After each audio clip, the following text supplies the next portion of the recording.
Bonjour à toutes, bonjour à tous, bienvenue dans cette nouvelle vidéo. Dans cette nouvelle vidéo, nous allons déterminer la réaction au nœud 1 et au nœud 3.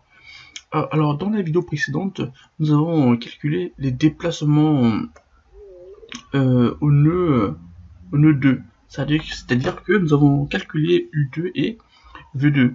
Maintenant, dans cette vidéo, nous allons nous attaquer aux réactions au nœud 1 et 3. Vu que les réactions au nœud 2, nous les connaissons, c'est-à-dire on connaît x2 qui est égal à f et y2 qui est égal à moins p.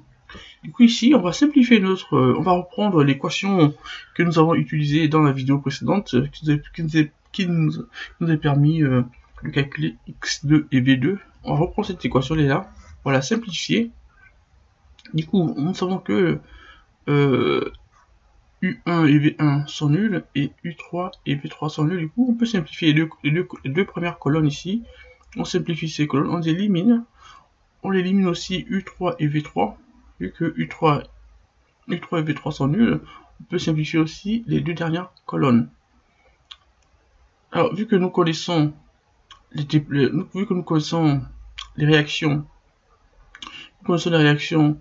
au nœud 2, on peut le simplifier ici, du coup on élimine x2, y2, car nous cherchons x1 et y1, et x3 et y3. Du coup ici on va regarder x2 et v3.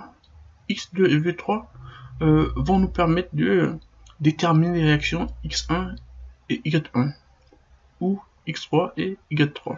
Du coup, lorsqu'on simplifie ainsi notre matrice ici, il nous reste les éléments ici, c'est-à-dire moins 3, racine de 3, racine de 3, moins 1, moins 3, moins racine de 3, moins racine de 3, moins 1. Ces éléments vont constituer notre nouvelle matrice. Du coup ici,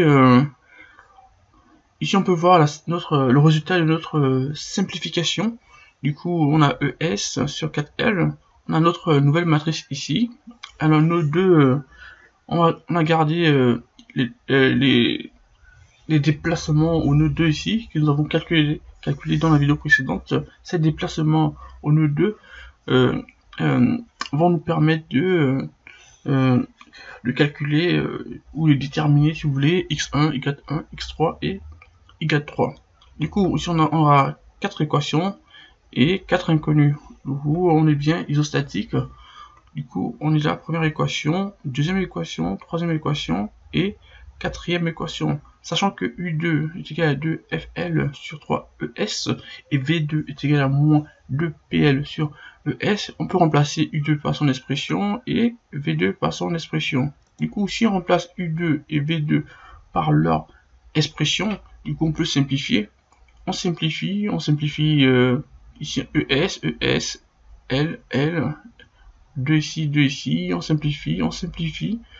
Une fois on effectue cette simplification, on arrive ici. Du coup ici on a simplifié.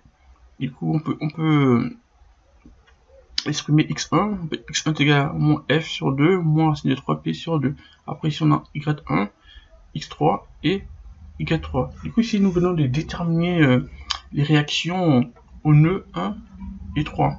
Au nœud 2, on n'avait pas besoin de calculer les réactions au nœud 2 car nous les connaissons déjà. Du coup ici, notre équation nous a permis de déterminer d'une part les déplacements